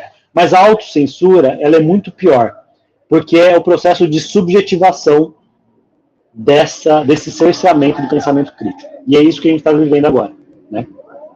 Então, essa ordem militarizada, ela ressurge hoje, né, como uma falsa solução para uma crise, né? E ela reativa esse clima de vigilância, de assédio, de monitoramento, né? Que, né, se articula, né, para um monitoramento analógico, vamos dizer assim, e o monitoramento digital, que as plataformas digitais também trazem para o cotidiano do chão de escola, né? Então, para a gente ir encaminhando aqui para o final, né, é importante a gente pensar que uma escola, né, alunos que batem continência para a autoridade jamais serão capazes, né, de questionarem as injustiças do mundo. Então, a escola pública, né, ela tem como característica ser um espaço contraditório, não contraditório no sentido negativo, contraditório porque ela abarca relações e situações muito complexas e muito diferentes, né? Então, mesmo numa escola pública comum, né, ou da periferia, a gente vai ver indivíduos de vários estratos sociais, a gente vai ver indivíduos com várias bagagens culturais, né? Ela é um terreno fértil para a discussão, para a produção de conhecimento, para a construção de um projeto contra-hegemônico. Mas na medida em que a gente militariza essa escola pública, né, que a gente submete a escola pública a uma lógica militar, de disciplinamento, de hierarquia, de autoridade, a gente está matando, né, qualquer possibilidade de construção de pensamento crítico, de uma contra-hegemonia dentro das escolas, né? É um projeto das elites, né, um projeto da elite contra a escola pública, contra qualquer projeto da escola pública, né? Para a gente colocar nos nossos horizontes, para a gente não ficar só na depressão, né, dessa constatação, né, eu acho que a gente tem tarefas para cumprir, né, e acho que aqui a gente está num espaço de uma organização de classe, né, de profissionais da educação, profissionais do esporte, né, eu acho que é importante a gente assumir essas tarefas coletivamente, tá? Isso aqui, acho que toda saída é sempre coletiva, então não é uma tarefa individual, é uma tarefa coletiva enquanto sociedade, enquanto categoria, enquanto organização de classe, enquanto partido, enquanto sindicato, né, enquanto outros coletivos, a gente tem que assumir algumas tarefas, né, de luta para a gente pensar, para a gente conseguir vislumbrar um horizonte possível de superação dessa situação. A gente precisa desmilitarizar o imaginário social. Isso passa, inclusive, por banir programas policialescos que a gente sabe que tem grandes audiências na TV aberta brasileira, né? Mas passa por não atribuir à esfera militar a solução para qualquer problema, né? Recusar essa tutela repressiva, né? Recusar essa ideia de que a disciplina militar resolve problemas. A gente precisa se unir, a gente precisa de união, a gente precisa de entidades como o Colégio Brasileiro de Ciências do Esporte, como sindicatos, né, como associações de classe, associações de professores, né, movimentos sociais, coletivos de estudantes, os movimentos sociais, as entidades representativas de estudantes. A gente precisa disso, porque individualmente a gente não consegue. A gente precisa lutar contra esse esvaziamento de pensamento crítico e a gente precisa retomar a pedagogia, né, como um projeto popular, democrático, de formação, de fato, né, não de conformação, mas de formação de um ser humano integral, crítico, capaz de refletir sobre sua realidade, né? E, fundamentalmente, educar contra o esquecimento. A gente não pode esquecer que a gente tem, né, uma herança da ditadura civil militar, né, da ditadura militar no Brasil, uma herança, uma página que a gente não conseguiu virar da nossa história, porque ela se mostra muito presente na nossa sociedade e ela se mostra muito presente, cada vez mais presente, na educação pública. Então, a gente precisa educar contra o esquecimento, educar, né, para lembrar que o país passou por uma ditadura militar, a gente quase caiu em outra ditadura, né, a gente quase passou por outro golpe, que por muita sorte e por uma certa incompetência da extrema-direita, a gente não está vivendo de novo. Essa palestra seria inviável se o desfecho do 8 de janeiro de 2023 fosse diferente, né? Essa palestra não estaria acontecendo, nós não estaríamos aqui falando sobre militarização da educação pública. Então, para que o autoritarismo não encontre solo fértil no futuro. O fascismo é um bicho, né, que ele é muito difícil de ser eliminado, porque quando você corta as cabeças desse bicho, ele está sempre plantando uma outra semente, ele está sempre enraizado na estrutura de classes da nossa sociedade, né? na forma como a nossa sociedade se organiza. Então, combater o fascismo, combater a extrema-direita, é também uma luta anticapitalista. Porque enquanto a gente viver numa sociedade de classe, o terreno para que brotem movimentos autoritários, fascistas, ele vai continuar existindo. Então, é isso. Perdão aqui pela estender um pouquinho aqui na minha fala. E é isso. Agora acho que a gente pode ir para o debate.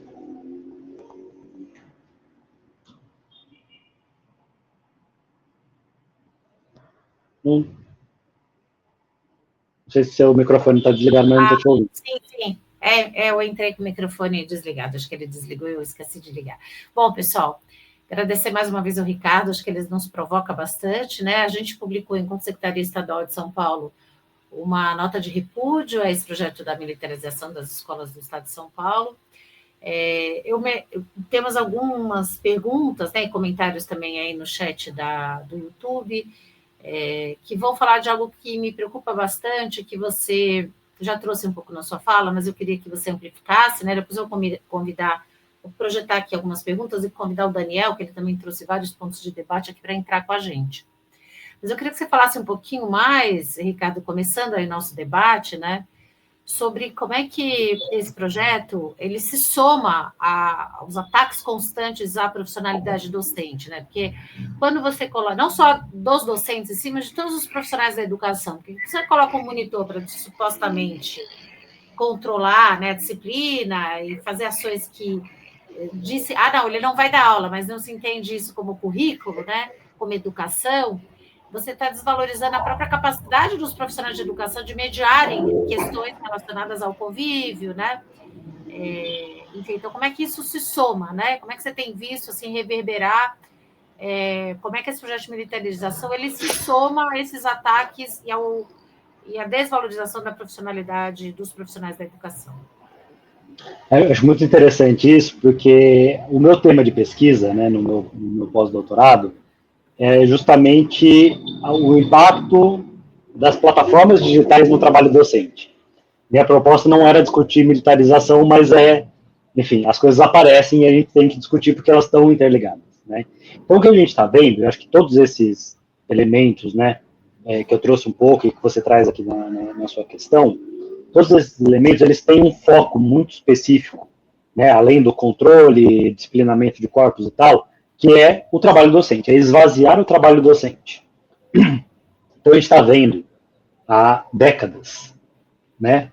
Acho que a gente vem desde os anos 90 no Brasil, vendo esse processo de deterioração das condições de trabalho docente, de incorporação de uma lógica privatista, uma lógica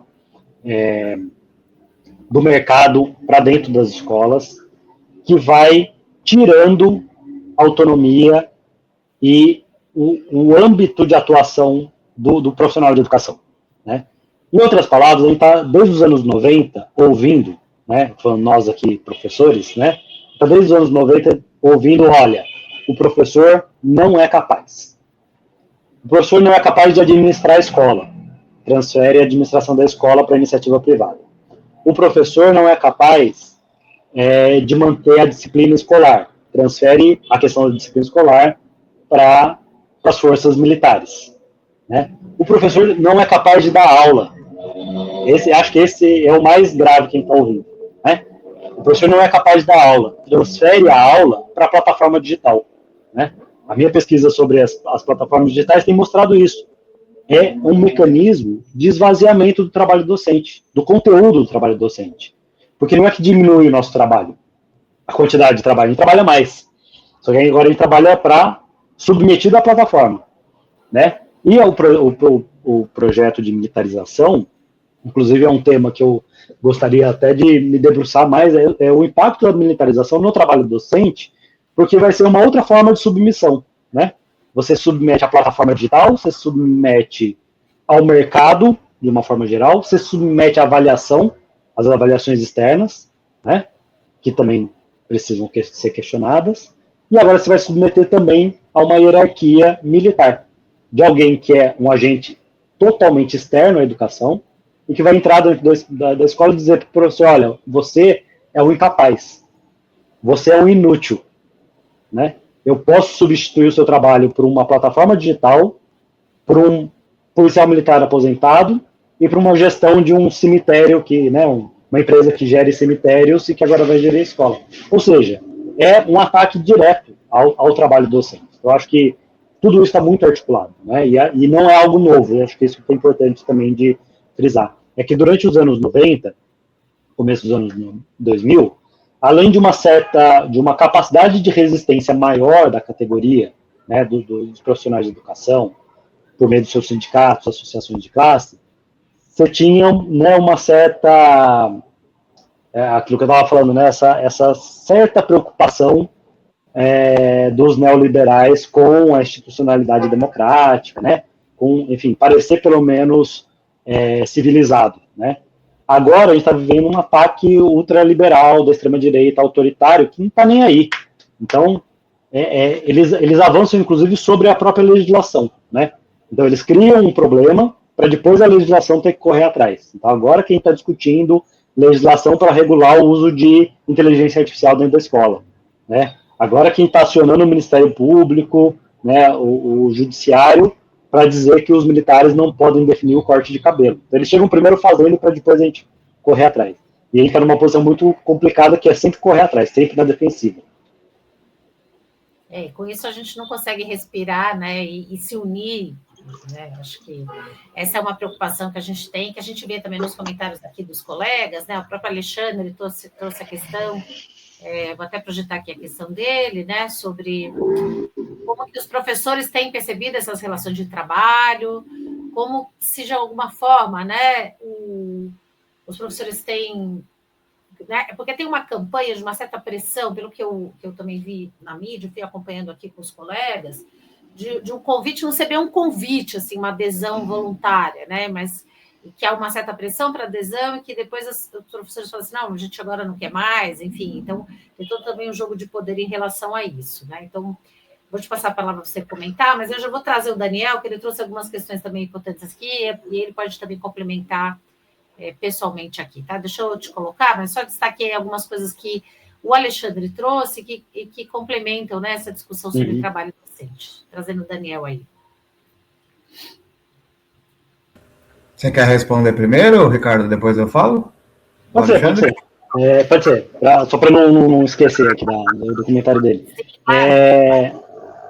Eu acho que, assim, no estado de São Paulo, ainda é um processo novo, né? Porque a implementação das escolas cívico-militares começou esse ano, né, de fato.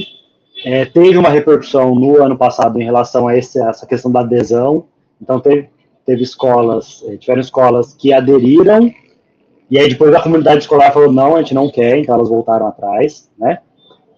Mas eu ainda não tenho visto, né? Acho que é um dos temas que eu gostaria de trabalhar no próximo período também, que é justamente, né, esse processo o impacto da militarização no trabalho docente.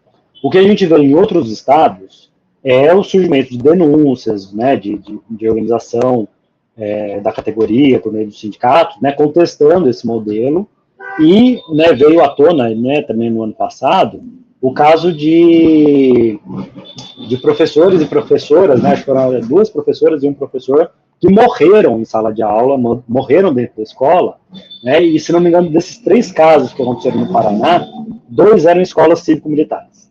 E elas morreram em condições, né, dentro do ambiente de trabalho, em momentos de cobrança da gestão escolar por desempenho, por métricas, por avaliação, né? Então, a gente vê que o impacto ele é cruel num ponto de causar mortes, né? E se a gente não conseguir barrar isso ou minimizar esse problema, isso vai ser cada vez mais comum, né? Infelizmente, eu acho que eu venho cumprir esse papel aqui de anunciar aqui o apocalipse, né? Mas é isso, é observar uma tendência, né? Se esse projeto continuar dessa forma, com todos esses ataques articulados, a situação vai piorar cada vez mais.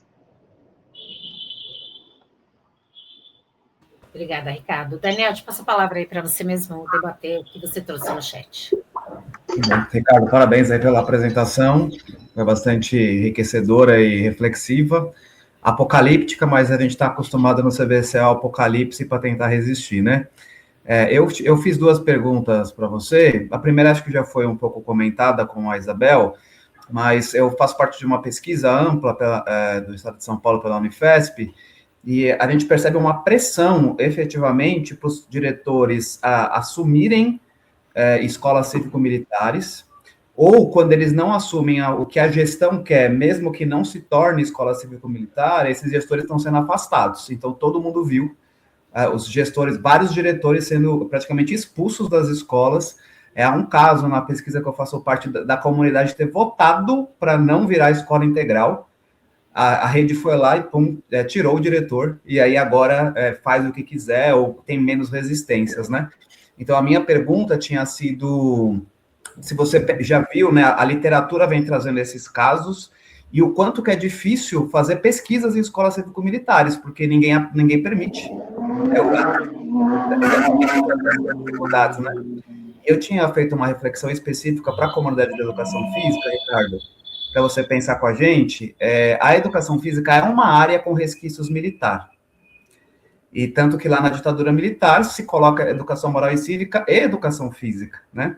Embora a gente tenha hoje uma postura bastante crítica em uma parte da área que não defende essa perspectiva, ainda muitos professores que defendem até o próprio projeto de escola militar, porque a educação física tende a ter uma valorização nesse contexto que você está colocando, né? Uhum. E aí eu fiz uma reflexão, assim, né? O que você comentaria, qual a reflexão que você deixaria para os professores de educação física que defendem essa perspectiva militar, olhando aí para todas essas questões de fundo, né, dessa função social da escola nesse projeto? É isso. Nossa, muito interessante isso que você coloca, e comentar a primeira questão que você colocou, esse processo que a gente viu com a implementação das escolas de tempo integral no estado de São Paulo, é algo que eu acho que, assim, questão de tempo para a lógica ser a mesma para as escolas cívico-militares, né? Porque as escolas de tempo integral, né, para quem não está inteirado no assunto, né, é um grande projeto também do governo do estado, né? O projeto é transformar todas as escolas em escolas de tempo integral.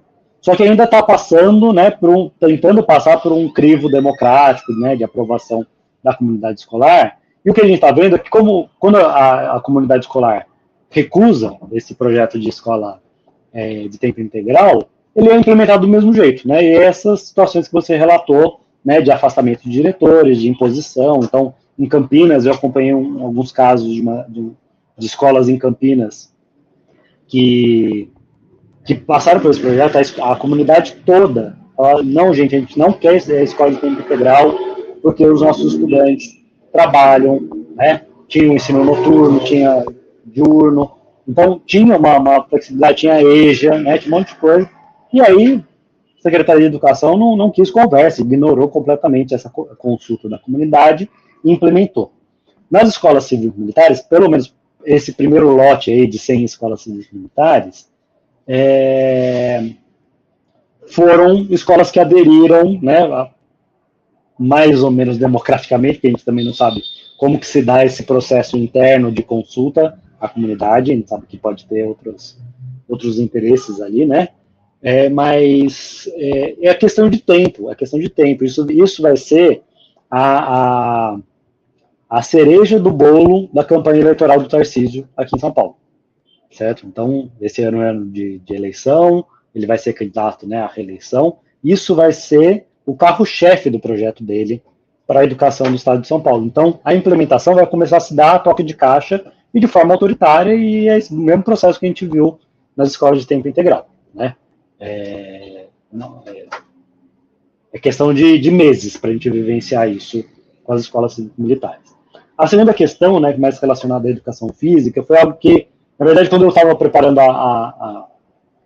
a palestra aqui, eu nem me dei conta disso, né? E aí, um pouco antes de entrar, eu falei, nossa, eu estou falando com o pessoal do esporte, né? O pessoal que lida diretamente com essa questão do corpo, né? E a educação física ela tem esse componente da educação do corpo, né? Da educação, enfim, motora, dos esportes e tal. E eu acho que, não sei, eu fico comparando muito, né? Eu tenho uma filha de 9 anos que está na escola pública e tal. Eu fico comparando as aulas de educação física que ela tem com as aulas que eu tinha quando eu estava, né, no ensino fundamental. E eu tinha educação física, era joga a bola ali, não tinha grandes preocupações pedagógicas, né? Então, era uma época assim que a educação física era meio negligenciada, né? Era uma coisa, me parece, né? Pelo menos estou dizendo aqui como um ex-estudante, né? Era uma coisa que não tinha grandes preocupações. E hoje eu vejo, na escola dela tem, né? Discussão sobre dança, sobre diversas danças, ritmos, esportes diferentes, não é só futebol, vôlei, basquete, né? Vários esportes, né? Várias atividades, sim. E pensando no impacto que essas transformações que a gente está vendo recentemente, inclusive transformações curriculares, né? A BNCC e tal, né? E a forma como a BNCC pode ser mobilizada para diferentes interesses, né? Articulado com essa ideia da escola cívico-militar, eu fiquei pensando nisso agora, né? Como que a educação física tem um potencial perigoso, né, para esse projeto, né? No sentido de, bom, a gente precisa disciplinar corpos e mentes. Vamos usar a educação física para o disciplinamento do corpo ali, porque é uma relação mais direta, né? E eu acho que é muito importante, né, a categoria, né, dos professores de educação física, dos especialistas em esportes e tal, e ensino, né, e educação dos esportes, é muito importante essa conscientização desse projeto, para ter resistência, porque senão a gente vai ter o uso, né, da educação física justamente para esses interesses, né?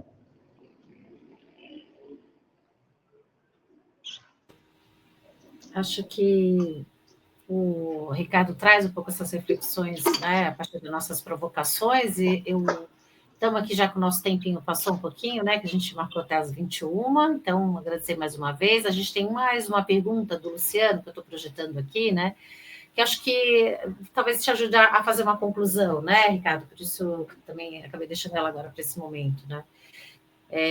Que medida a expansão das escolas cívico-militares do Brasil representa essa resposta, uma falsa resposta às crises da educação ou a própria afirmação de um modelo baseado na disciplina, no controle social e no fenômeno de militarização que não é só das escolas, mas da própria sociedade, né? Acho que o Luciano traz um pouco essa nossa reflexão. Eu vou usar um clichê aqui, que virou clichê, né? Que é a frase do Darcy Ribeiro, de que a crise da educação no Brasil não é uma crise, é um projeto, né? Mas o que acho que é importante da gente pensar, essa crise como projeto, ela sempre existiu, né, na educação brasileira, né? Se a gente estuda a história da educação no Brasil, a gente sabe que ela é um projeto para dar errado, né? Por diversos motivos, né? Ou porque é classista, ou porque segmenta, ou porque é excludente, enfim, né? Ele é um projeto mesmo, né, para a educação pública. Acho que o que a gente está vivenciando, pelo menos nos últimos anos, né, mais intensamente, eu acho que sempre foi usado dessa forma, mas acho que está mais intenso nos últimos anos, é uma mobilização dessa ideia de crise da educação para a implementação de políticas autoritárias, né, privatistas.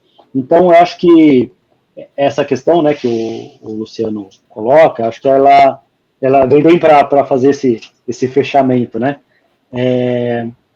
Sempre vai usar a ideia de crise, isso em todas as esferas. Ou é crise econômica, ou é crise climática, ou é crise política, ou é crise na educação, ou é crise na saúde, ou é crise em qualquer espaço.